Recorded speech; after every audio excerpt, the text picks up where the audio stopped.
Little Snow White. Once upon a time, in the middle of winter, when the flakes of snow were falling like feathers from the sky, a queen sat at a window sewing, and the frame of the window was made of black ebony.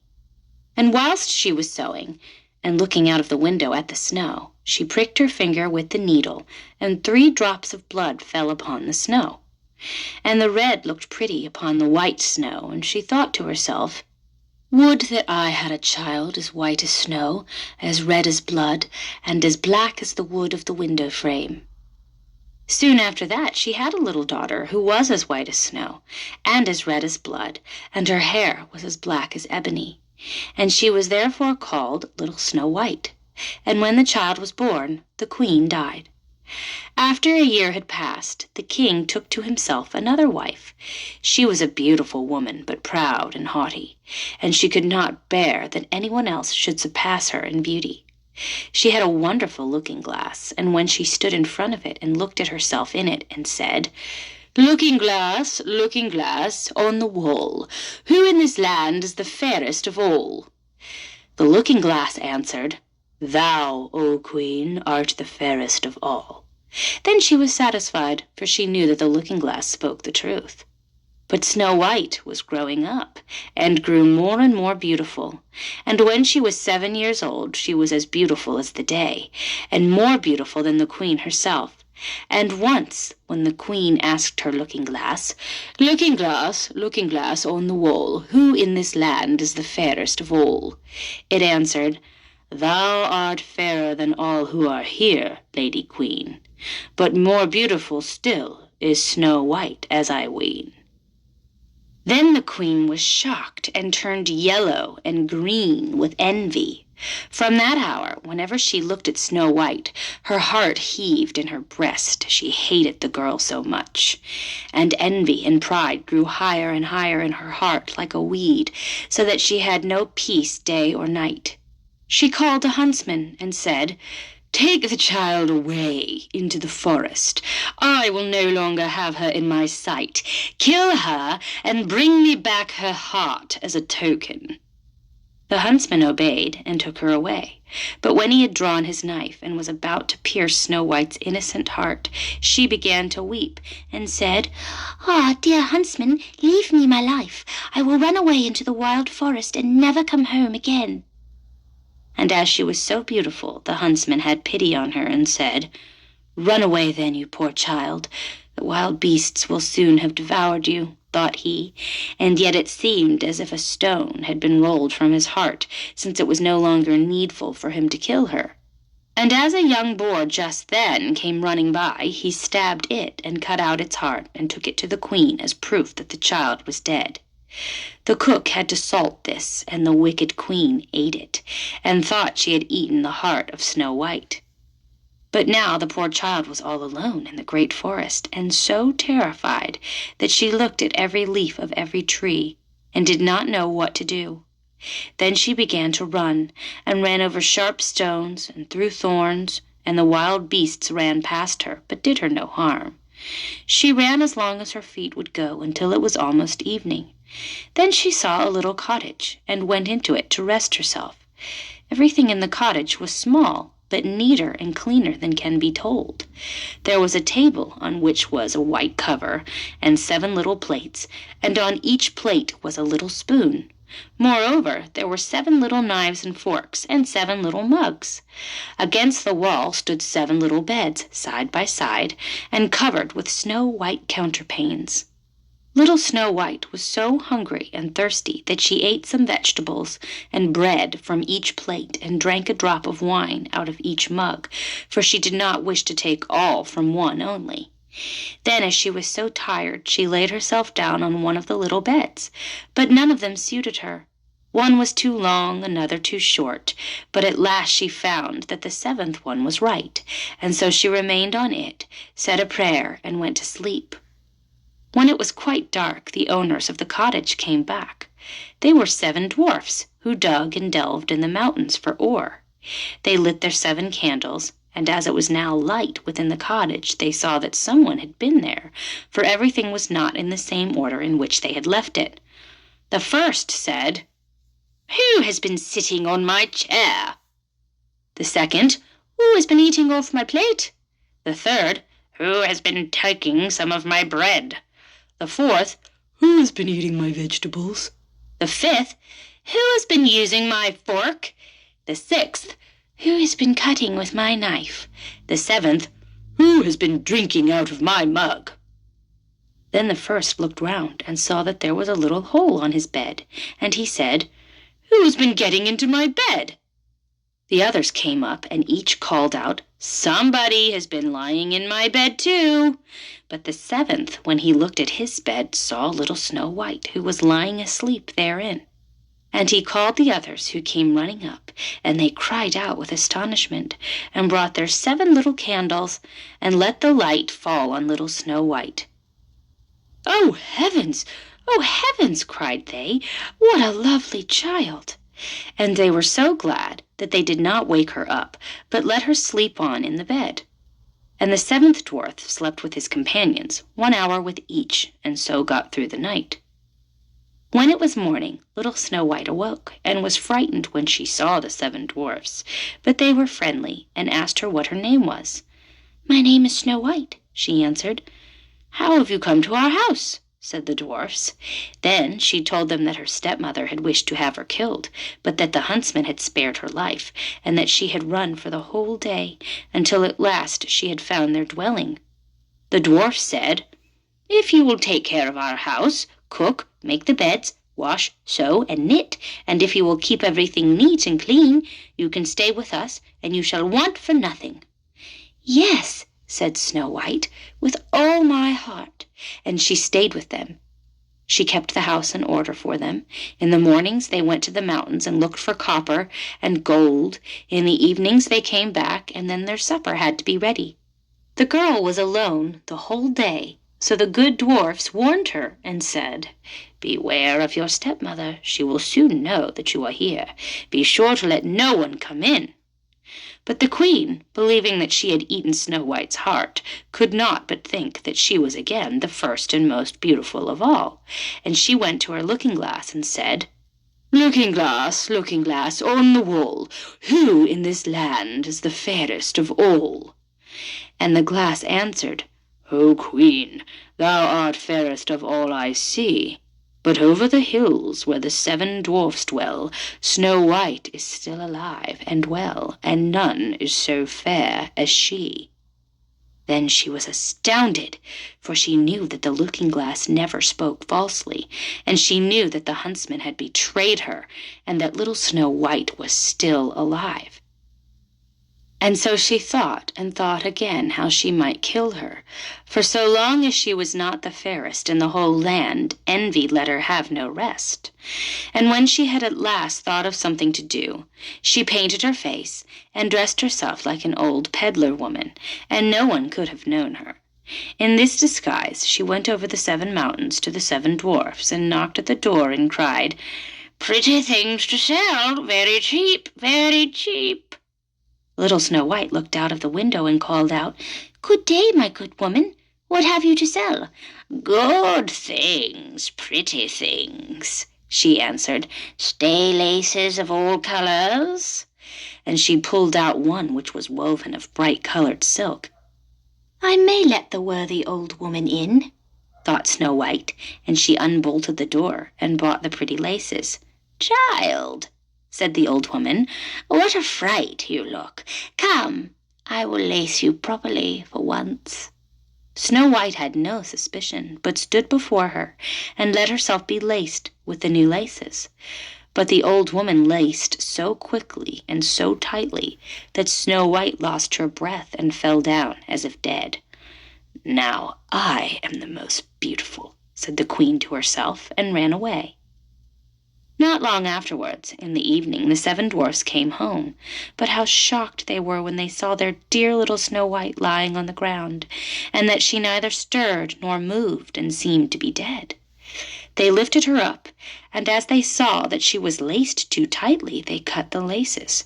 Then she began to breathe a little, and after a while came to life again. When the dwarfs heard what had happened, they said, The old peddler woman was no one else than the wicked queen. Take care and let no one come in when we are not with you." But the wicked woman, when she had reached home, went in front of the glass and asked, looking glass on the wall, who in this land is the fairest of all?" And it answered as before, "O Queen, thou art fairest of all I see, but over the hills where the 7 dwarfs dwell, Snow White is still alive and well, and none is so fair as she." When she heard that, all her blood rushed to her heart with fear, for she saw plainly that little Snow White was again alive. "But now," she said, "I will think of something that shall put an end to you." And by the help of witchcraft, which she understood, she made a poisonous comb. Then she disguised herself and took the shape of another old woman. So she went over the 7 mountains to the 7 dwarfs, knocked at the door, and cried, "Good things to sell, cheap, cheap." Little Snow White looked out and said, "Go away, I cannot let anyone come in."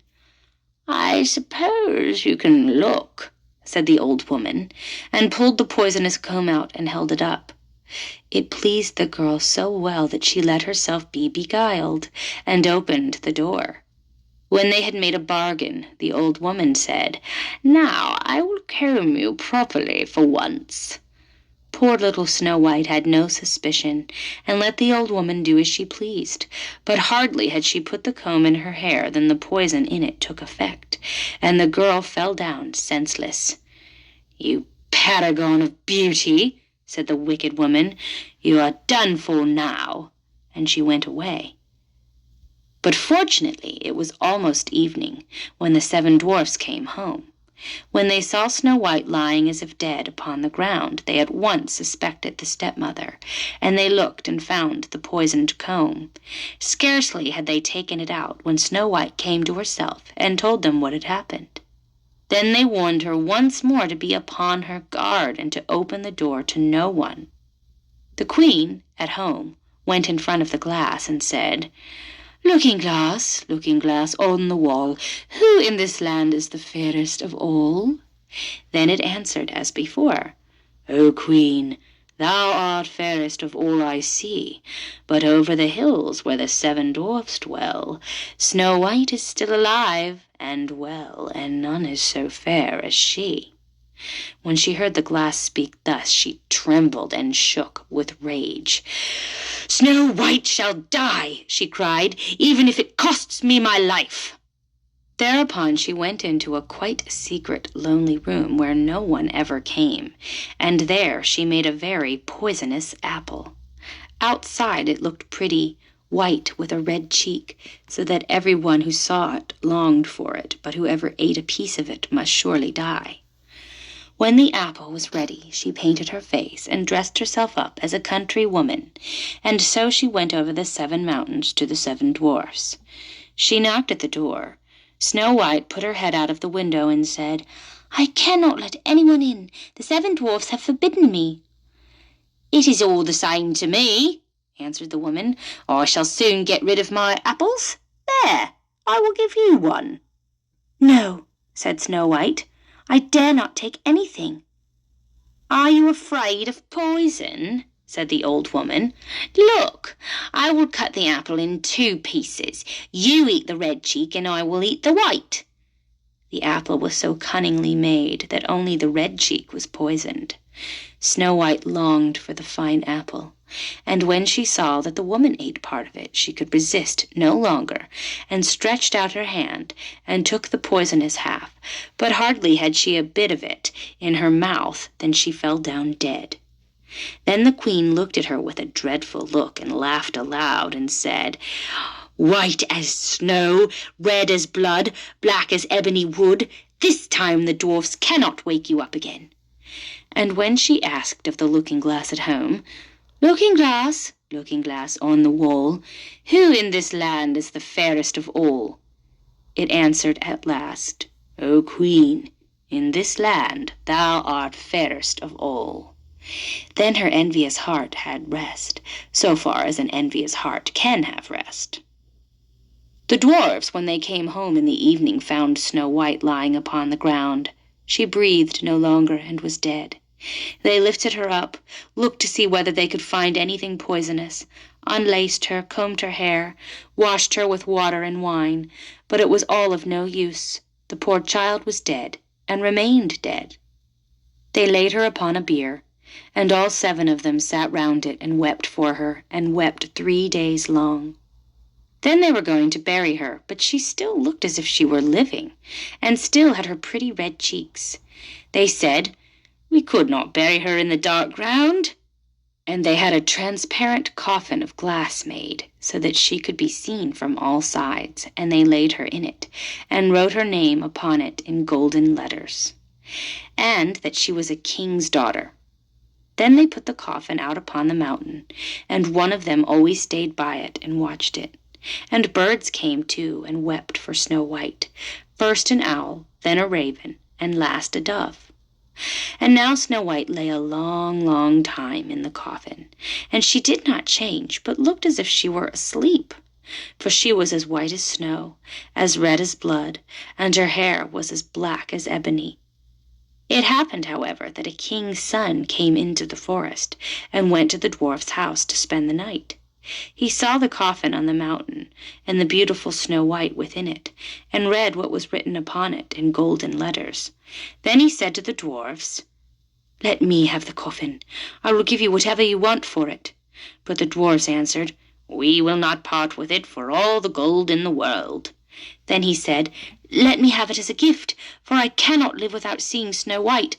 I will honor and prize her as my dearest possession." As he spoke in this way, the good dwarfs took pity upon him, and gave him the coffin. And now the king's son had it carried away by his servants on their shoulders. And it happened that they stumbled over a tree stump, and with the shock the poisonous piece of apple, which Snow White had bitten off, came out of her throat. And before long she opened her eyes, lifted up the lid of the coffin, sat up, and was once more alive.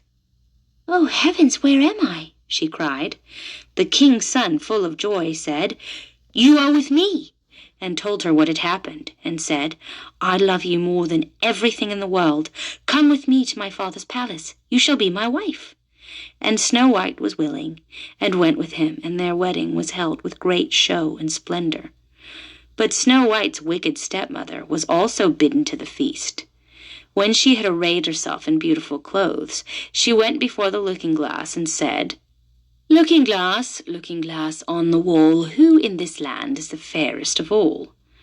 The glass answered, "O Queen, of all here the fairest art thou, but the young queen is fairer by far, as I trow." Then the wicked woman uttered a curse, and was so wretched, so utterly wretched, that she knew not what to do. At first she would not go to the wedding at all, but she had no peace, and must go to see the young queen. And when she went in, she knew Snow White, and she stood still with rage and fear, and could not stir. But iron slippers had already been put upon the fire, and they were brought in with tongs and set before her. Then she was forced to put on the red-hot shoes and dance until she dropped down dead. A Rose from Homer's Grave. All the songs of the East speak of the love of the nightingale for the rose in the silent starlight night. The winged songster serenades the fragrant flowers. Not far from Smyrna, where the merchant drives his loaded camels, proudly arching their long necks as they journey beneath the lofty pines over holy ground, I saw a hedge of roses. The turtle-dove flew among the branches of the tall trees, and as the sunbeams fell upon her wings, they glistened as if they were mother of pearl. On the rosebush grew a flower, more beautiful than them all, and to her the nightingale sung of his woes. But the rose remained silent. Not even a dewdrop lay like a tear of sympathy on her leaves. At last she bowed her head over a heap of stones and said, "Here rests the greatest singer in the world." Over his tomb will I spread my fragrance, and on it I will let my leaves fall when the storm scatters them. He who sung of Troy became earth, and from that earth I have sprung. I, a rose from the grave of Homer, am too lofty to bloom for a nightingale. Then the nightingale sung himself to death. A camel driver came by, with his loaded camels and his black slaves. His little son found the dead bird, and buried the lovely songster in the grave of the great Homer, while the rose trembled in the wind. The evening came, and the rose wrapped her leaves more closely round her, and dreamed. And this was her dream. It was a fair, sunshiny day. A crowd of strangers drew near, who had undertaken a pilgrimage to the grave of Homer. Among the strangers was a minstrel from the north, the home of the clouds and the brilliant lights of the aurora borealis. He plucked the rose and placed it in a book, and carried it away into a distant part of the world, his fatherland. The rose faded with grief, and lay between the leaves of the book, which he opened in his own home, saying, "Here is a rose from the grave of Homer." Then the flower awoke from her dream, and trembled in the wind. A drop of dew fell from the leaves upon the singer's grave. The sun rose, and the flower bloomed more beautiful than ever. The day was hot, and she was still in her own warm Asia. Then footsteps approached. Strangers, such as the rose had seen in her dream, came by, and among them was a poet from the north. He plucked the rose, pressed a kiss upon her fresh mouth, and carried her away to the home of the clouds and the northern lights. Like a mummy, the flower now rests in his Iliad, and as in her dream she hears him say as he opens the book, "Here is a rose from the grave of Homer."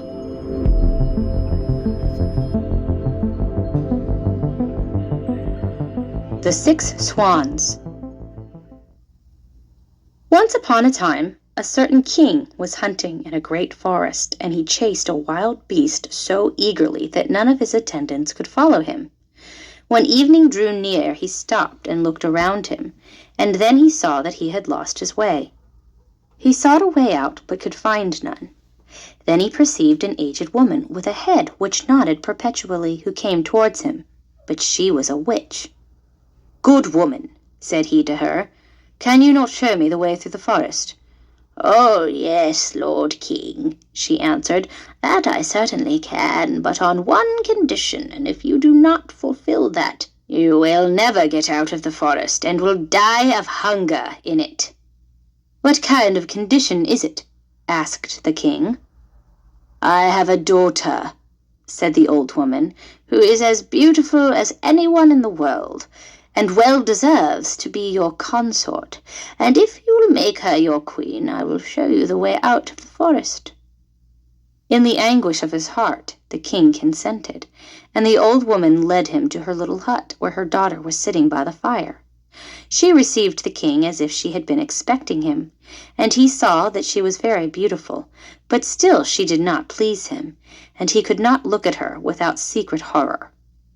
After he had taken the maiden up on his horse, the old woman showed him the way, and the king reached his royal palace again, where the wedding was celebrated. The king had already been married once, and had by his first wife 7 children, 6 boys and a girl, whom he loved better than anything else in the world. And as he now feared that the stepmother might not treat them well, and even do them some injury, he took them to a lonely castle which stood in the midst of a forest. It lay so concealed, and the way was so difficult to find, that he himself would not have found it if a wise woman had not given him a ball of yarn with wonderful properties.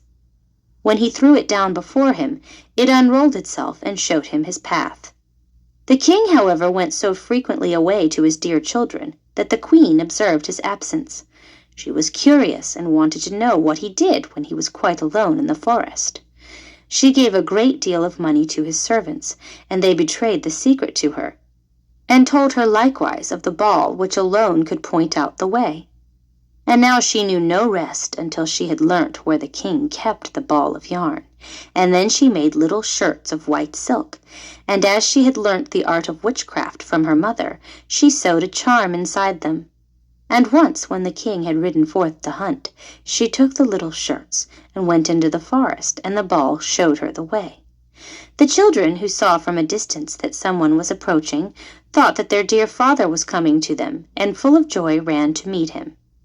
Then she threw one of the little shirts over each of them, and no sooner had the shirts touched their bodies than they were changed into swans, and flew away over the forest. The queen went home quite delighted, and thought she had got rid of her stepchildren. But the girl had not run out with her brothers, and the queen knew nothing about her. Next day the king went to visit his children, but he found no one but the little girl. "Where are thy brothers?" asked the king. "Alas, dear father," she answered, "they have gone away and left me alone." And she told him that she had seen from her little window how her brothers had flown away over the forest in the shape of swans, and she showed him the feathers which they had let fall in the courtyard, and which she had picked up. The king mourned, but he did not think that the queen had done this wicked deed, and as he feared that the girl would also be stolen away from him, he wanted to take her away with him. But she was afraid of her stepmother, and entreated the king to let her stay just this one night more in the forest castle. The poor girl thought, "I can no longer stay here. I will go and seek my brothers." And when night came, she ran away and went straight into the forest. She walked the whole night long, and next day also without stopping, until she could go no farther for weariness. Then she saw a forest hut, and went into it, and found a room with 6 little beds. But she did not venture to get into one of them, but crept under one, and lay down on the hard ground, intending to pass the night there. Just before sunset, however, she heard a rustling, and saw 6 swans come flying in at the window. They alighted on the ground, and blew at each other, and blew all the feathers off, and their swan skins stripped off like a shirt. Then the maiden looked at them and recognized her brothers, was glad, and crept forth from beneath the bed. The brothers were not less delighted to see their little sister, but their joy was of short duration. "Here canst thou not abide," they said to her. "This is a shelter for robbers. If they come home and find thee, they will kill thee." "But can you not protect me?" asked the little sister. "No," they replied. "Only for 1/4 of an hour each evening can we lay aside our swan skins, and have during that time our human form. After that we are once more turned into swans." The little sister wept and said, "Can you not be set free?" "Alas, no," they answered. "The conditions are too hard. For 6 years thou mayest neither speak nor laugh, and in that time thou must sew together 6 little shirts of starwort for us. And if one single word falls from thy lips, all thy work will be lost." And when the brothers had said this, the 1/4 of an hour was over, and they flew out of the window again as swans. The maiden, however, firmly resolved to deliver her brothers, even if it should cost her her life. She left the hut, went into the midst of the forest, seated herself on a tree, and there passed the night. Next morning she went out and gathered starwort and began to sew. She could not speak to anyone, and she had no inclination to laugh. She sat there and looked at nothing but her work. When she had already spent a long time there, it came to pass that the king of the country was hunting in the forest, and his huntsmen came to the tree on which the maiden was sitting. They called to her and said, "Who art thou?" But she made no answer. "Come down to us," said they. "We will not do thee any harm." She only shook her head. As they pressed her further with questions, she threw her golden necklace down to them, and thought to content them thus. They, however, did not cease, and then she threw her girdle down to them, and as this also was to no purpose, her garters, and by degrees everything that she had on that she could do without, until she had nothing left but her shift. The huntsmen, however, did not let themselves be turned aside by that, but climbed the tree and fetched the maiden down, and led her before the king. The king asked, "Who art thou? What art thou doing on the tree?" But she did not answer. He put the question in every language that he knew, but she remained as mute as a fish. As she was so beautiful, the king's heart was touched, and he was smitten with a great love for her. He put his mantle on her, took her before him on his horse, and carried her to his castle. Then he caused her to be dressed in rich garments, and she shone in her beauty like bright daylight, but no word could be drawn from her. He placed her by his side at table, and her modest bearing and courtesy pleased him so much that he said, "She is the one whom I wish to marry, and no other woman in the world." And after some days he united himself to her. The king, however, had a wicked mother, who was dissatisfied with this marriage, and spoke ill of the young queen. "Who knows," said she, "from whence the creature who can't speak comes? She is not worthy of a king." After a year had passed, when the queen brought her first child into the world, the old woman took it away from her, and smeared her mouth with blood as she slept. Then she went to the king and accused the queen of being a man-eater. The king would not believe it, and would not suffer anyone to do her injury. She, however, sat continually sewing at the shirts, and cared for nothing else. The next time, when she again bore a beautiful boy, the false stepmother used the same treachery, but the king could not bring himself to give credit to her words. He said, "She is too pious and good to do anything of that kind. If she were not dumb, and could defend herself, her innocence would come to light." But when the old woman stole away the newly born child for the third time, and accused the queen, who did not utter one word of defense, the king could do no otherwise than deliver her over to justice, and she was sentenced to suffer death by fire. When the day came for the sentence to be executed, it was the last day of the 6 years during which she was not to speak or laugh, and she had delivered her dear brothers from the power of the enchantment. The 6 shirts were ready, only the left sleeve of the 6th was wanting. When, therefore, she was led to the stake, she laid the shirts on her arm, and when she stood on high, and the fire was just going to be lighted, she looked around, and 6 swans came flying through the air towards her. Then she saw that her deliverance was near, and her heart leapt with joy. The swans swept towards her, and sank down so that she could throw the shirts over them, and as they were touched by them their swans' skins fell off, and her brothers stood in their own bodily form before her, and were vigorous and handsome. The youngest only lacked his left arm, and had in the place of it a swan's wing on his shoulder. They embraced and kissed each other, and the queen went to the king, who was greatly moved, and she began to speak, and said, "Dearest husband, now I may speak and declare to thee that I am innocent and falsely accused." And she told him of the treachery of the old woman who had taken away her 3 children and hidden them. Then, to the great joy of the king, they were brought thither, and as a punishment, the wicked stepmother was bound to the stake and burnt to ashes. But the king and the queen, with their 6 brothers, lived many years in happiness and peace.